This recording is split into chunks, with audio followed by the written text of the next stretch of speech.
తెలవారితి కనురెప్పల తొలి మెలకువ నువ్వే, నా గుప్పెడు గుండెల్లో చిరు చప్పుడు నువ్వే.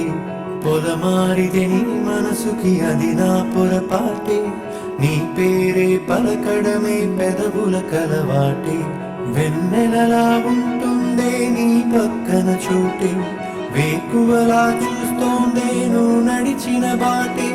ప్రాణాలే తీస్తోందే నీ ఊహలతోటే, నా మనసే నీదయ్యే వినదే నా మాటే. ఎవరే ఎవరే ప్రేమను మాయంది, ఎవరే ఈ హాయికి హృదయము చాలంది.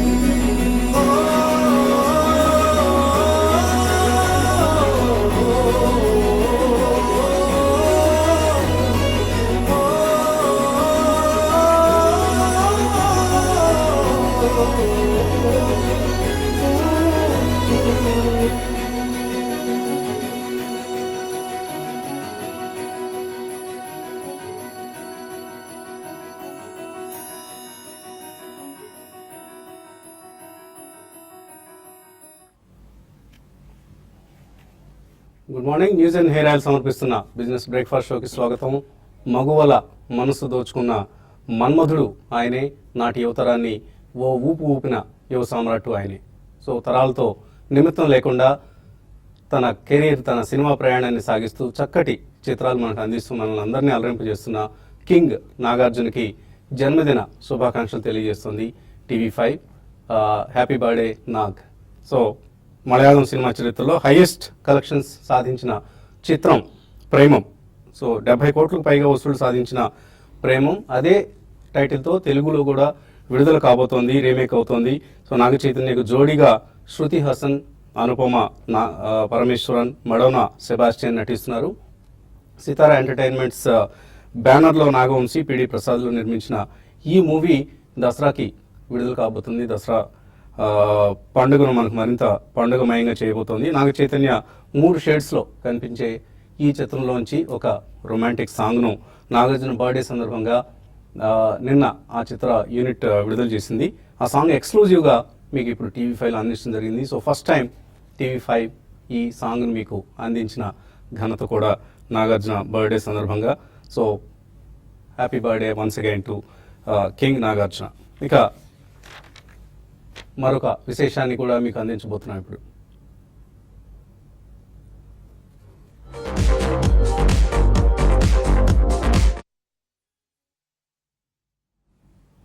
సో సహజ సిద్ధమైన సొగసులకు తోడుగా అద్భుతమైన మానవ నిర్మితాలతో సర్వాంగ సుందరంగా రూపుదిద్దుకుంటున్న నవ్యాంధ్ర రాజధాని అమరావతికి నిర్మాణానికి తమ వంతు తోడ్పాటుగా రియల్ ఎస్టేట్ డెవలపర్స్ కూడా చక్కటి ఆవాసాలను, నివాస యోగ్యమైన ప్రదేశాలను అందిస్తూ సబగులు అందుతున్నారు. కావూరి హిల్స్ డెవలపర్స్, అలాగే కేశినేని డెవలపర్స్ ఈ 2 సంస్థల భాగస్వామ్యంతో గ్రాండ్ ప్రాజెక్ట్స్గా ఆవిర్భవించిన ఒక నూతన సంస్థ మంగళగిరి సమీపంలో చిన్నకాకాని దగ్గర ఒక చక్కటి గేటెడ్ కమ్యూనిటీ ప్రాజెక్ట్ను క్యాపిటాల్ పేరుతో అందిస్తోంది.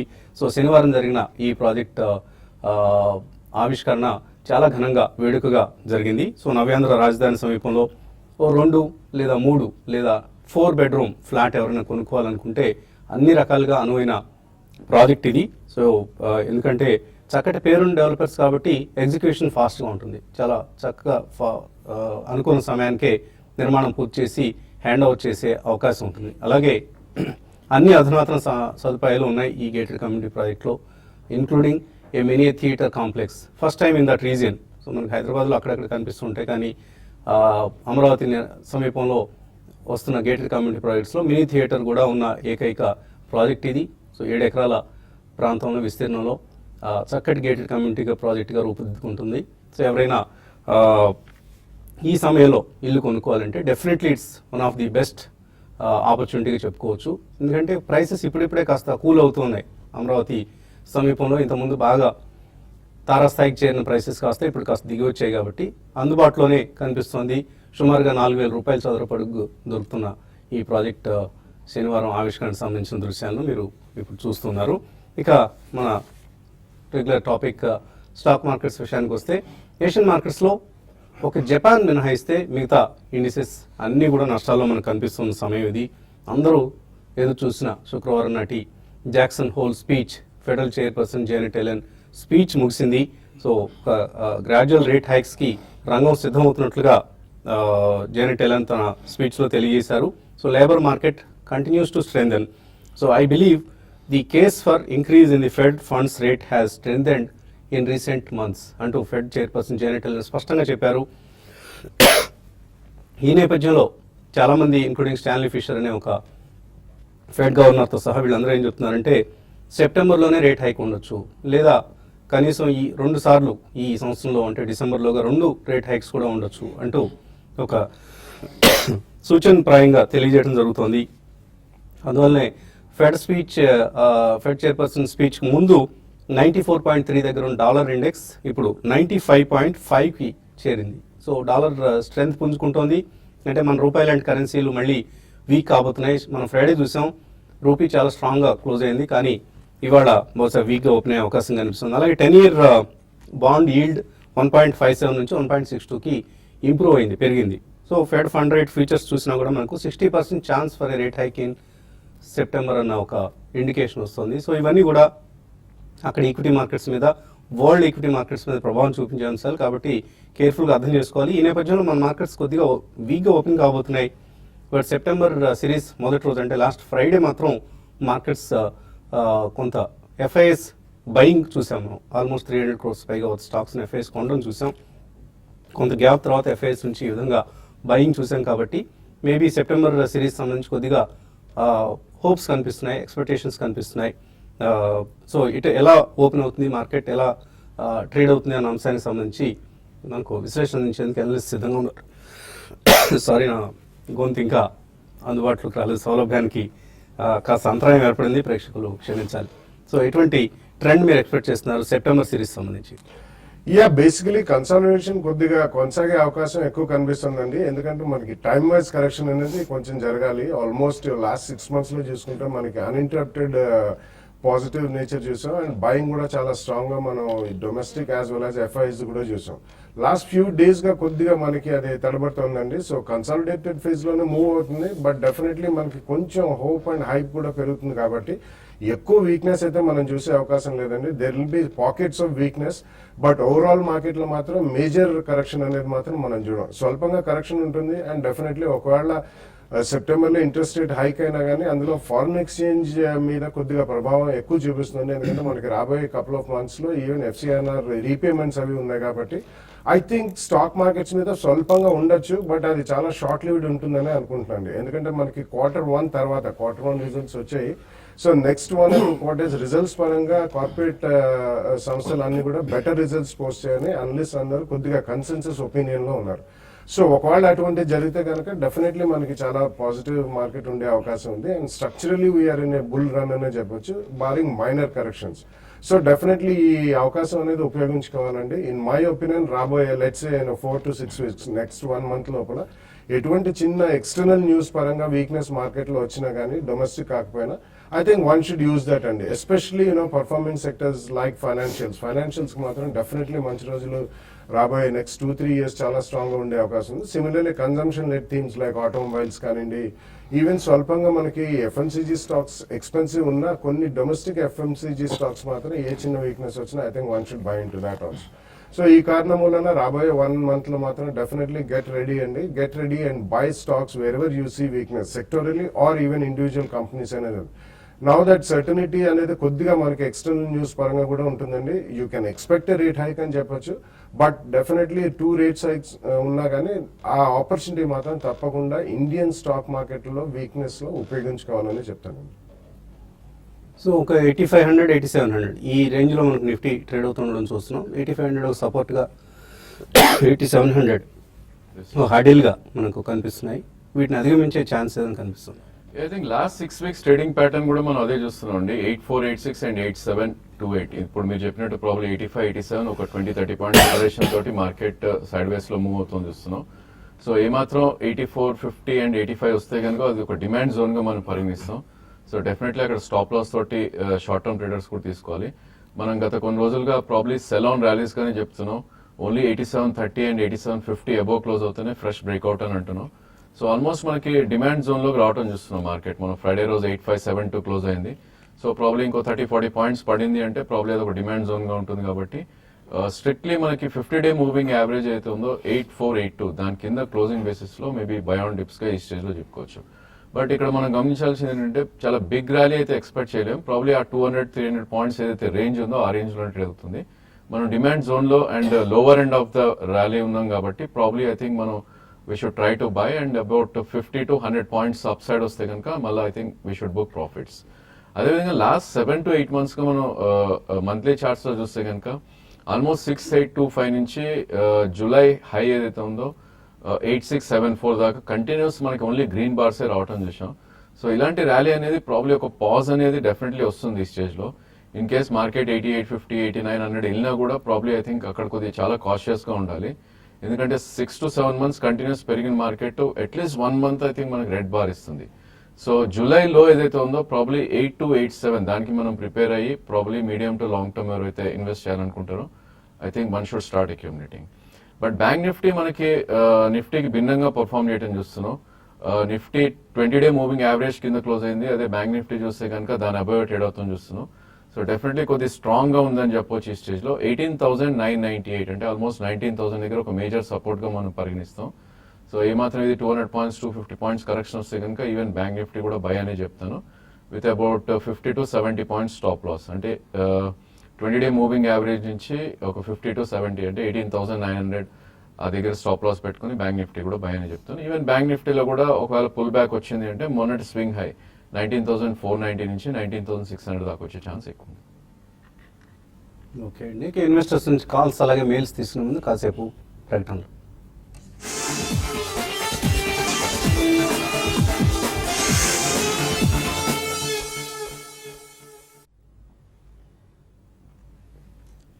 న్యూస్ అండ్ హెయిర్ ఆయిల్ సమర్పిస్తున్న బిజినెస్ బ్రేక్ఫాస్ట్ షోకి తిరిగి స్వాగతం. ఒక మెయిల్ చదువుతూ ఉన్నాను నేను. మన వన్ ఆఫ్ ది మెయిలర్స్ నుంచి వచ్చింది. ఆకారపు శివశంకర్, యుఎస్ఏలో ఉంటారట. సో చాలా చాలా అభిమానంగా ఒక మెయిల్ పంపించారు. మన ప్రోగ్రామ్ని ఎంతగా అభిమానిస్తారో ఆయన వర్ణించిన తీరు చూస్తే చాలా ఆనందం వేసింది. సో మన కార్యక్రమాల లక్ష్యం నెరవేరినట్లుగా మరొకసారి అనిపించింది. సో ఫిబ్రవరిలో ఆయన యూఎస్ఏ నుంచి ఇక్కడికి వచ్చినప్పుడు తప్పనిసరి కలుస్తానని అంటూ రాసి పంపించారు. అలాగే మీరు రాసి పంపించిన మెయిల్ చాలా మీ ఫైనాన్షియల్ సంబంధించి డీటెయిల్స్ అన్నీ పంపించారండి. సో వాటిని maybe one of our analyst will reply to you through email. ఎందుకంటే ఇంత డీటెయిల్డ్ మెయిల్కి మనం ఈ కార్యక్రమంలో సమాధానం ఇవ్వడం కష్టం కాబట్టి. అలాగే కాలర్స్ లైన్లో ఉన్నారు. మొదటి కాలర్ బెంగళూరు నుంచి Chandramouli. Hello. Hello, good morning all of you అండి. మార్నింగ్ అండి. యాక్చువల్గా నేను 3 years నుంచి ఆప్టిక్ హోల్డ్ చేస్తున్నాను. 123లో ఫైనలీ 132 అరౌండ్ ఉంది. So can I hold it or cell చేయొచ్చా? అదొకటి. ఇంకొకటి ఎన్సిసి అలాగే ఐనాక్స్ విండ్, ఈ 3 stocks గురించి చెప్పరా? సో ఆప్టెక్ 123, 132 కొద్దిగా జంబుల్ అయ్యి మొత్తం మీద ఆయన రేట్ కంటే ప్రాఫిట్స్లోకి వచ్చారు. ఐ థింక్ ఈ స్టేజ్ 3 years హోల్డ్ చేసినాక ప్రాబ్లీ ఇమీడియట్లీ మీరు బుక్ చేయడం ఇట్స్ నాట్ వర్త్ అండి. ఎందుకంటే ఇది ఈ మంత్ లోనే almost huge volume about 5 crores తోటి మనకి volume breakout and price breakout రావడం చూసాం. సో బెస్ట్ స్ట్రాటజీ ఏంటంటే మనకి 2014 జూలై హై ఏదైతే ఉందో ప్రాబ్లీ అది మీరు స్టాప్ లాస్ పెట్టుకోండి. అంటే 112 రూపీస్ 17 పైసా మీరు స్టాప్ లాస్ పెట్టుకుని ఫర్దర్ గా రన్ చేయొచ్చు. కరెంట్ మార్కెట్ ప్రైస్ 132 ఉంది. సో ప్రాబ్లీ మార్కెట్ ఇక్కడ నుంచి కూడా ఇంకొద్ది ఇంప్రూవ్ అయిందంటే ఈ స్టాక్ కి డెఫినెట్లీ 165 to 170 దాకా వెళ్ళే ఛాన్స్ ఉంది. ఓన్లీ థింగ్ ఏంటంటే షార్ట్ టర్మ్ లో డెఫినెట్లీ దీనిలో కరెక్షన్స్ ఉంటాయి. ఎందుకంటే 68 నుంచి ఆల్మోస్ట్ డబల్ అయింది స్టాక్ ఇది లాస్ట్ కపుల్ ఆఫ్ వీక్స్ లోనే. సో ప్రొటెక్టివ్ స్టాప్ లాస్ పెట్టుకుని మీరు హోల్డ్ చేస్తే కనుక మీరు అట్లీస్ట్ 147, 150 మధ్యలో మీరు 50% ప్రాఫిట్ బుక్ చేసుకుని 113 స్టాప్ లాస్ పెట్టి హోల్డ్ చేస్తే నెక్స్ట్ లెవెల్ 170, 71 దాకా వెళ్ళే ఛాన్స్ ఉంది. సో ఈ స్టేజ్ లో అయితే హోల్డ్ చేయమని చెప్తాను. అదేవిధంగా ఎన్సీసీ మనకి ఈ కపుల్ ఆఫ్ వీక్స్ లోనే కొద్దిగా బ్రేక్అవుట్ రావడం చూస్తున్నాం. అండ్ లాస్ట్ 2 to 3 months గా ఇది 200-day moving average and couple of weeks గా 20-day moving average above trade అవుతుంది. ఇన్ కేస్ మీకు ట్రేడింగ్ పొజిషన్ కనుక ఉంటే ప్రాబ్లీ మీరు 200-day మూవింగ్ యావరేజ్ కింద స్టాప్ లాస్ పెట్టుకోవాలి, విచ్ ఈస్ అబౌట్ 74. అదేవిధంగా మొన్నటి స్వింగ్ హై దాటి అరౌండ్ 92 నుంచి 96 మధ్యలోకి వస్తే కనుక మీరు ఒకసారి ప్రాఫిట్స్ బుక్ చేసుకోండి. తర్వాత కాలర్ రాజమండ్రి నుంచి రమణ. హలో. హలో అనండి రమణ. హలో. యా అడగండి, వినిపిస్తుంది.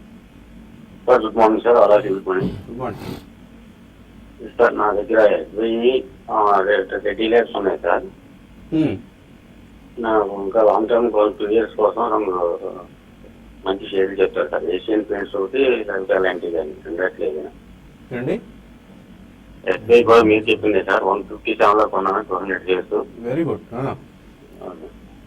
సో ఇంకా ఏదైనా షేర్లు ఆయనకి రికమెండ్ చేస్తారా? SBI, doctor Reddy's already hold చేస్తున్నారు. యా అంటే ఇప్పుడు ఆయన ఏషియన్ పెయింట్స్ ఆర్ ఎల్ఎన్టీ ఇటువంటివి ఏమన్నా అన్నారండి. Between two of them I think రెండు completely separate verticals and separate sectors అండి. Both of them will do well. అంటే రాబోయే 2-3 years కన్నారు కాబట్టి తప్పకుండా మీరు 2 price points లో Asian Paints as well as LNT కొనుక్కుంటారు. బట్ ఫైనాన్షియల్స్ కూడా కొద్దిగా ఎక్స్పోజర్ తీసుకోవడం అనేది మంచిదండి. So performing NBFCs definitely and housing finance companies like DHFL కావచ్చు, జిఎస్సి హౌసింగ్ ఫైనాన్స్, ఇవన్నీ కూడా ఎవ్రీ డిక్లైన్ లో మీరు కొద్దిగా కొనుక్కుంటే బాగుంటుందండి. అండ్ ఎన్బిఎఫ్సిస్ రంగంలో కూడా మనకి చోళమండలం ఫైనాన్స్ ఉంది, ఎంఎన్ఎం ఫైనాన్స్ ఉంది, అలాగే బజాజ్ ఫిన్సర్ అబౌట్ 2700-800. ఇవన్నీ డిక్లైన్స్ లో 2 price points లో కొనుక్కుంటే రాబోయే 2-3 years లో మీకు మంచి లాభాలు చేకూరుతాయి. సో మీరు మిమ్మల్ని ఒక విషయాన్ని కంగ్రాచులేట్ చేయాలి. మంచి బ్లూ చిప్ స్టాక్స్ మీద ఎక్కువ దృష్టి సారిస్తున్నారు. ఈ మిడ్ క్యాప్స్, స్మాల్ క్యాప్స్ లాంటి వాటి పట్ల ఆశ చూపించకుండా. సో కంటిన్యూ దట్ యాటిట్యూడ్ అండి. అది లాంగ్ టర్మ్లో మంచి సత్ఫలితాలను ఇస్తుంది కాబట్టి. మహేష్ కరీంనగర్ నుంచి. హలో హలో, అడగండి మహేష్. నమస్కారం సార్. నమస్తే అండి. సార్ మీ అడ్వైస్ చాలా బాగున్నాయి sir. First of all thank you అండి. చెప్పండి మహేష్. సార్ ఎంఎంటీసీ 46 లో బయలో ఉన్నాను. ఏదండి? MMTC okay. సార్ 46 లో బయలో ఉన్నాను. ఓకే అండి. సార్ హోల్డ్ చేయొచ్చా? ఎక్కడి వరకు ఉండొచ్చు? ఎక్కడ అమ్మచ్చు? ఎంఎంటీసీ యాక్చువల్లీ మీరు డౌన్ ట్రెండ్ లో ఉన్న స్టాక్ ని చూస్ చేసుకున్నారండి. మార్కెట్ అప్ ట్రెండ్ వస్తున్నా కూడా ఇది కంటిన్యూస్ డౌన్ ట్రెండ్ లో ఉన్న స్టాక్ ఇది. సో 2012 లో ఇది 1000 రూపీస్ ఉన్న స్టాక్ బాగా క్రాష్ అయ్యి 37 కి వచ్చి పుల్ బ్యాక్ వచ్చి మళ్ళీ అగైన్ ఆల్మోస్ట్ ఒక కన్సాలిడేషన్ జోన్ లో ఉందని చెప్పొచ్చు. సో ఆల్రెడీ ఎగ్జిస్టింగ్ పొజిషన్ మీరు ఐ థింక్ హోల్డ్ చేయండి, ఫ్రెష్ గా అయితే ఎంటర్ అవ్వద్దు. బట్ మీ స్టాప్ లాస్ అనేది 41 రూపీస్ 20 పైసా కింద మీరు స్టాప్ లాస్ పెట్టుకోవాలి, which is 200-day moving average. And ఏమాత్రం ఇది ర్యాలీ వచ్చి ప్రాబ్లీ 2015 డిసెంబర్ హై 52 నుంచి 54 వస్తే కనుక మీరు అక్కడ ఒకసారి ప్రాఫిట్స్ బుక్ చేసుకోవాలి. వీక్ స్టాక్ కాబట్టి definitely I think you should hold with stop loss. తర్వాత కాలర్ సుధీర్ నెల్లూరు నుంచి. Hello. Hello, good morning sir. Morning అండి, అడగండి సుధీర్. సార్ ఎస్కాట్స్ గురించి తెలుసు సార్. ఎస్కాట్స్ కొన్నారా మీరు? కొందాం అనుకుంటున్నారా? కొన్నాను సార్, ఒక 150 shares కొన్నాను. 305 లో తీసుకున్నాను సార్. అది ఎలా ఉండబోతుంది? ఇంకేమైనా మంచి స్టాక్స్ ఏమైనా రికమెండ్ చేయండి సార్. సో ఎస్కాట్స్ భవిష్యత్ ఎలా ఉంటుంది? డెఫినెట్లీ బాగానే ఉంటుందండి. ఇప్పుడే వాళ్ళు రైల్వేస్ లో కూడా కొద్దిగా పెద్ద ఎత్తున వాళ్ళు డైవర్సిఫై చేసుకుని వెళ్తున్నాం అని చెప్పి ఇచ్చారు. Apart from being agricultural, mainly number 2 producer of tractors in the country అండి. మహీంద్రా అండ్ మహీంద్రా తర్వాత పెద్ద ట్రాక్టర్ కంపెనీ. అదే కాకుండా ఈవెన్ అగ్రికల్చరల్ ఇంప్లిమెంట్స్ అండ్ ఇతరత్ర అదర్ అగ్రికల్చరల్ మిషనరీ కూడా చేస్తారు. సో రైల్వేస్ లో కూడా పెద్ద పీట వేస్తున్నాం మేము and will go in to railways అని చెప్పారు. లాస్ట్ 1 or 2 years లో అంత పర్ఫార్మెన్స్ లేకపోయినా లాస్ట్ 6-8 months లో చక్కటి పర్ఫార్మెన్స్ స్టాక్ పరంగా కూడా మనం చూసాం కాబట్టి రాబోయే 1 or 2 years లో definitely Escorts will do well. Current position మాత్రం హోల్డ్ చేయండి. అలాగే ఈమెయిల్ సందేహాలు కూడా మనకు అందాయి. నాగరాజ అడుగుతున్నారు, లాయిడ్ ఎలక్ట్రిక్ ఇది ఫండమెంటల్ ఎలాంటి కంపెనీ ఇది? ఈ లెవెల్స్లో కొనుక్కోవచ్చా? ఐ థింక్ కొనొచ్చండి. ఎందుకంటే వీళ్ళు completely apart from being only electricals company, వీళ్ళు appliances and white goods and brown goods లో కూడా లాస్ట్ 1 or 2 years లో ఫోరో చేశారు. సో ఏసీస్ కానివ్వండి, ఇతరత్ర టెలివిజన్స్ అన్నిట్లో కూడా. సో రాబోయే next 1 or 2 years consumption led theme ఉంటుంది. ఇట్స్ డీసెంట్ కంపెనీ అండి. కాబట్టి కరెంట్ ప్రైస్ లో కొనండి. ప్రాబ్లీ అబౌట్ 10-15% డిక్లైన్ వస్తే మీరు సెకండ్ ప్రైస్ పాయింట్ లో కూడా తప్పకుండా కొనొచ్చు. You can buy Lloyd Electrical right now. కూలిబ్ ఎనర్జీ అడుగుతున్నారు, ప్రికాల్ తీసుకోవచ్చా ఇక్కడ ఈ రేట్లో? I think probably consultation stage లో ఉందండి. ఇది ఆల్మోస్ట్ 40 రూపీస్ నుంచి మనకి లాస్ట్ 4 to 5 months లోనే 120 దాకా వెళ్ళి ఒక కన్సల్టేషన్ రేంజ్ అరౌండ్ 112-113 ఉంది. సో బెస్ట్ ఎంట్రీ పాయింట్ దీనికి అరౌండ్ 96 నుంచి 102 మధ్యలో ఉంది. అక్కడ వస్తే కొద్ది కంఫర్ట్ జోన్ గా మనం చెప్పుకుంటాం, ఎందుకంటే ఆల్మోస్ట్ 35-40% రిట్రేస్ కూడా అవుతుంది కాబట్టి కొద్ది కరెక్షన్ కోసం వెయిట్ చేసి around 100 I think you can buy. Rajasekhar Reddy Nellore నుంచి అడుగుతున్నారు, శ్రే ఇన్ఫ్రా 81 రూపాయల్లో కొన్నారు, హోల్డ్ చేయొచ్చా? దీన్ని ఏదైనా పార్షియల్గా కొంత డబ్బుని అమ్మేసి షిఫ్ట్ కావచ్చు వేరే కంపెనీకి. దట్స్ అ బెటర్ ఐడియా అండి. రీసెంట్లీ మనం ఒక స్ట్రాంగ్ రన్అప్ చూసాం ఈవెన్ స్ట్రే ఇన్ఫ్లోలో కూడా. బేసికలీ వీళ్ళు they are financer to many infrastructure companies అండి. And apart from that even equipment leasing కూడా ఉంది. సో కరెంట్లీ మనం పర్ఫార్మెన్స్ చాలా స్ట్రాంగ్ గా ప్రైస్ వైజ్ మార్కెట్లో చూసాం కాబట్టి కొంత మీ దగ్గర కొద్దిగా క్వాంటిటీ ఎక్కువ ఉంటే తప్పకుండా కొద్దిగా క్వాంటిటీలో ప్రాఫిట్ బుక్ చేసి ఐదర్ ఇదే రియాక్ట్ అవుతుంది వెయిట్ చేయొచ్చండి, లేకపోతే ఇతరత్ర వేరే ఒక సెక్టర్లో కూడా డైవర్సిఫై చేసుకోవడం ఉత్తమం. ఓకే అండి. అలాగే వాసుదేవి అన్న పేరుతో వచ్చింది ఇది. Coral India finance and housing, ఇది టెక్నికల్ లెవెల్స్ చెప్పమంటున్నారు కానీ లాంగ్ టర్మ్ ఇన్వెస్ట్మెంట్ కోసం అడుగుతున్నారు. సో లాంగ్ టర్మ్ కోసం చూసేటప్పుడు ఫండమెంటల్స్ చూడాలండి, నాట్ టెక్నికల్ లెవెల్స్. ఏదైనా ఎంట్రీ కోసం ఏదైనా మీరు ఒకవేళ అడుగుతుంటే ఏదైనా సలహా ఇస్తారా? కోరల్ ఇండియా, కోరల్ ఫిన్టెక్ అని వస్తుందండి, కోరల్ ల్యాబొరేటరీస్ ఉంది. So maybe it's BSE listed, it's BSE కంపెనీనే. దానిలో కూడా కోరల్ ఫిన్టెక్ అని ఉంది, కోరల్ ల్యాబొరేటరీస్ రెండు స్టాక్స్ ఉంది. Okay. So very thinly traded, nothing to advise on that. So maybe it's not a advisable stock అండి. So ఇంకా మనకు చాలా మెయిల్స్ ఉన్నాయి, అలాగే కాల్స్ కూడా ఉన్నాయి. కానీ ఈ కార్యక్రమాన్ని TV5లో ఇక్కడతో మనం స్వస్తి పలికి ఇక్కడ నుంచి TV5 మనీలోకి ప్రవేశించాల్సిన సమయం ఇది. సో యూట్యూబ్లో youtube.com/TV5money/live. సో ఈ URLతో ఇంటర్నెట్లో యూట్యూబ్ వేదికగా మళ్ళీ మనం బిజినెస్ బ్రేక్ఫాస్ట్ కొనసాగిద్దాం. Keep watching TV5 and TV5 Money.